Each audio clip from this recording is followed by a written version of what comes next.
So, Lake Khanka, pearl of the Primorsk territory. The area is more than 1,544 square miles. The length is 59 miles. Impressive.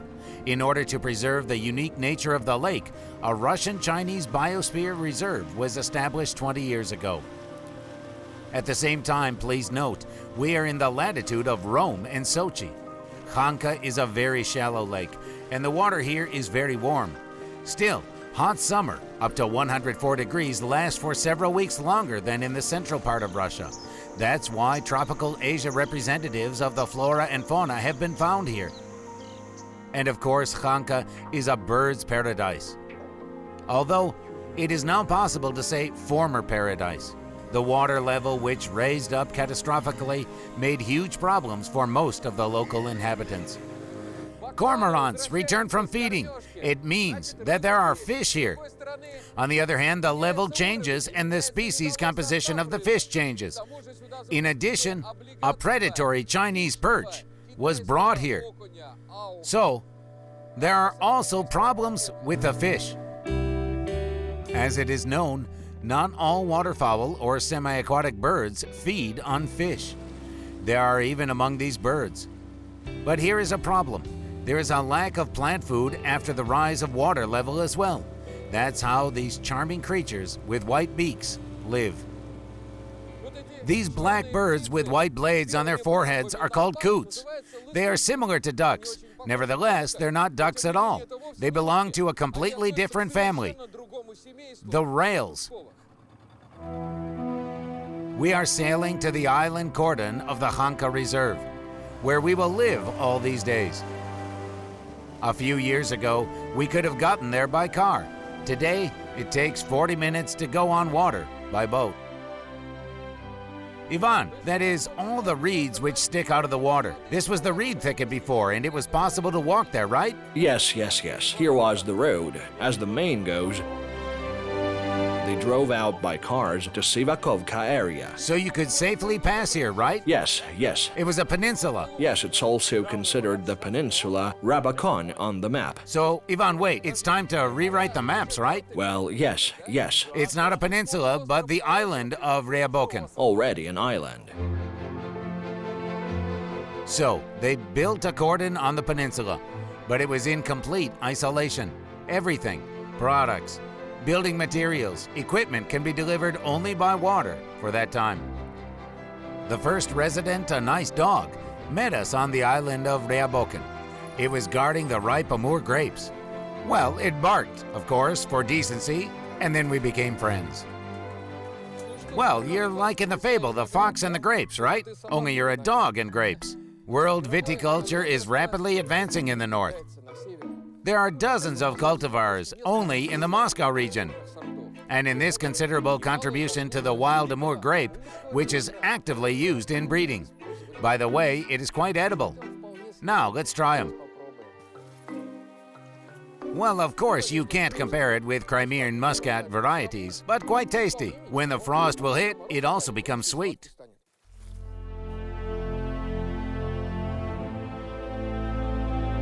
The cordon on the island is turned into a Garden of Eden.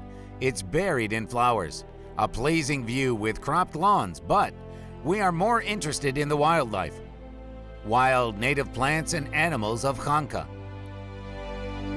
But the first superficial survey from the tower didn't reveal the presence of big flocks of birds. We'll have to act not only on the land, but definitely on the sea. The sea. A sea of bird feathers. No, this is not what I see through the binoculars. The sea of bird feathers sounds like Hanka, and one of the ancient dialects. This was the name of the lake because the game was delivered from here to the palace of the Chinese emperor. Well, now a rare bird can be seen only with binoculars and only from a watchtower.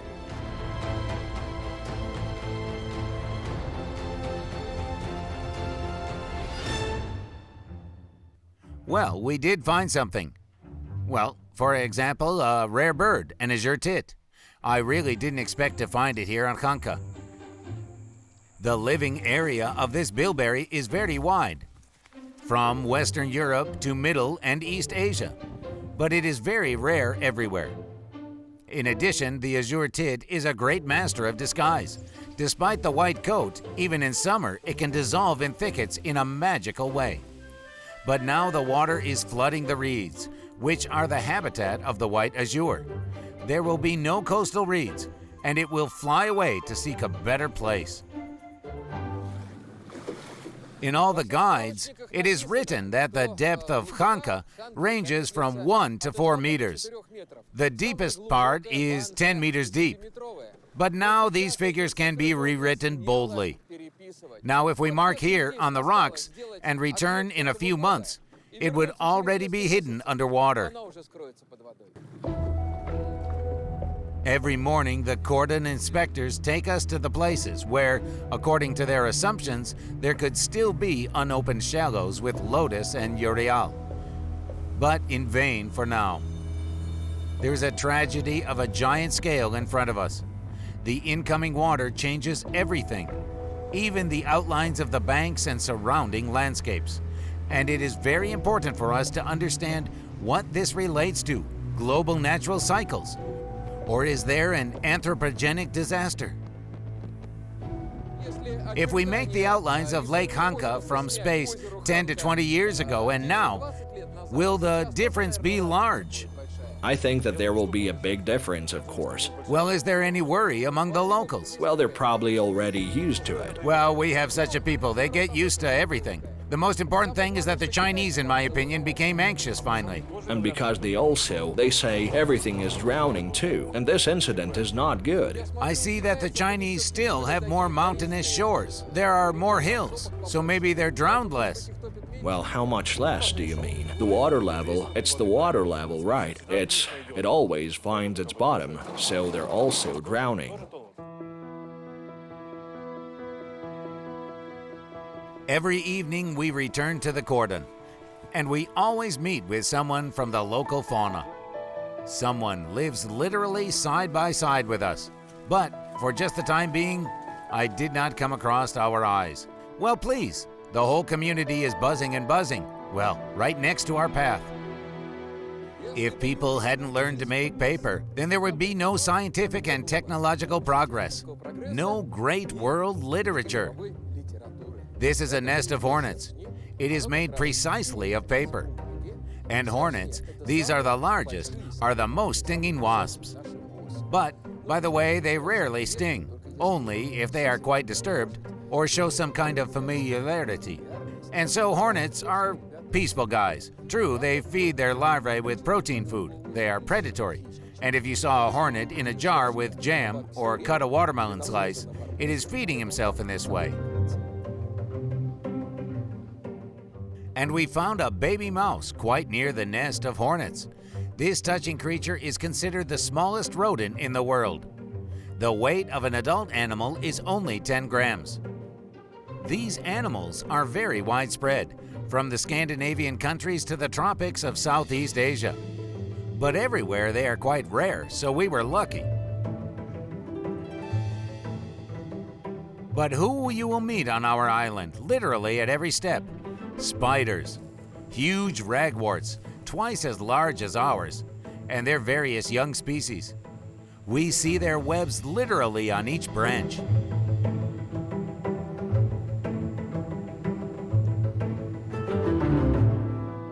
However, it's time for dinner, and not only for spiders. According to the law of the genre, I have to eat all sorts of frogs, turtles, beetles on camera. But today there will be everything, because for dinner we have a predatory carp. It's a fish. It's found in Hanka. What do you think? So, cutting, predatory carp, freshly caught. Come on.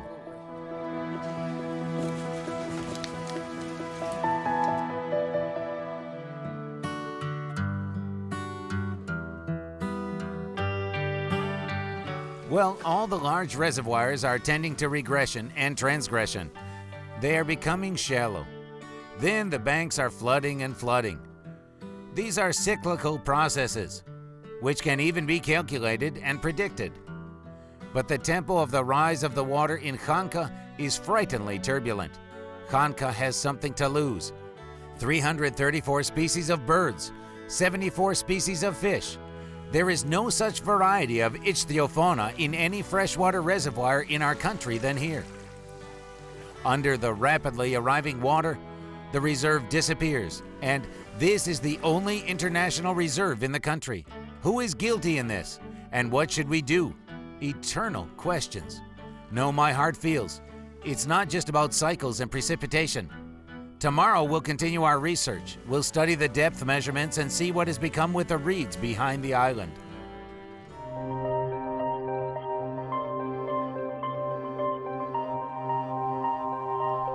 This morning we left on the other side of the island. Here it is very clearly possible to demonstrate how the water in the lake arrives at a rapid pace. This place on the map of the island is marked as a beach. You can see for yourself what's left from the beach. There are trees standing waist deep in the water. And the descent to the water, going to the water was somewhere around 49 to 66 feet further.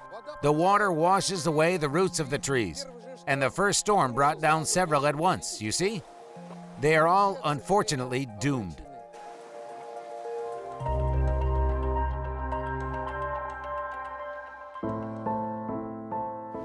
Fish are also not happy with these events. After all, shallow waters where spawning takes place are flooded. There are no more thickets of aquatic vegetation where the young fish hid and swim. Habitual fodderlands disappear.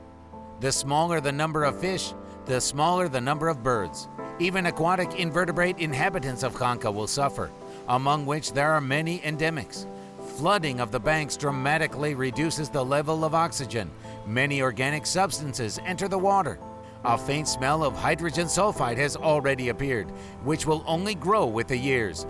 The natural communities that have been formed for millennia are being destroyed in front of our eyes. There is a variety of invertebrates, shrimp, crabs, and all kinds of mollusks that live in Lake Khanka. You see, I've been collecting shells here, both gastropods and bivalves. And of course the champion, the largest freshwater mollusk in Russia. They say it is quite edible. One, by the way, was caught alive. Here it is. This giant mollusk is called a cristaria. But our next meeting convinced me that not everything can be generalized. Yes, local butterflies, shellfish, and spiders are much larger than their European counterparts, even if we are talking about the same species, but still not all. Who said that if God had meant us to fly, he'd have given us wings? Here is living proof, a cricket with the appearance of a mole. Sometimes it happens in nature, in living nature. This is a mole cricket. As a matter of fact, our mole crickets are the largest, oddly enough, and all the rest, especially the tropical ones, are much smaller.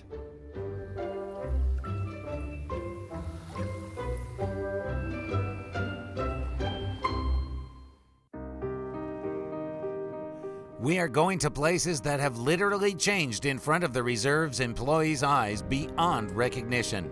Previously, we had to make our way through dense thickets, scouring flocks of birds. Today, it is unclear how our inspectors are guided by the terrain. There is not a single island, not a single piece of reed, not a snag sticking out of the water. Now I'll get a pole, and you'll see the depth. Reeds cannot grow at this depth. They are doomed. Reeds form cane timbers. It's amazing biological system. And in this biological system, the birds and the fish feel comfortable. As soon as the reed timbers disappear, several species of birds disappear at once too.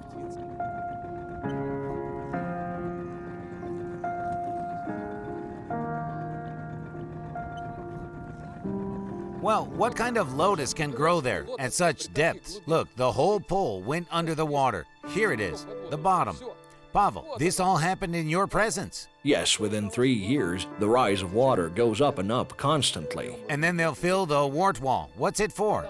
This dam is built in order not to wash off the village of Sivakovka, which is nearby. There's also one more dam. It was made last year and washed away too. Now it's already banked back here in 3 layers. So not only the village, but human lives are under threat. Well, yes, let's say that there is a Novokachalinsk village on the common Rybolov side, a half washed away.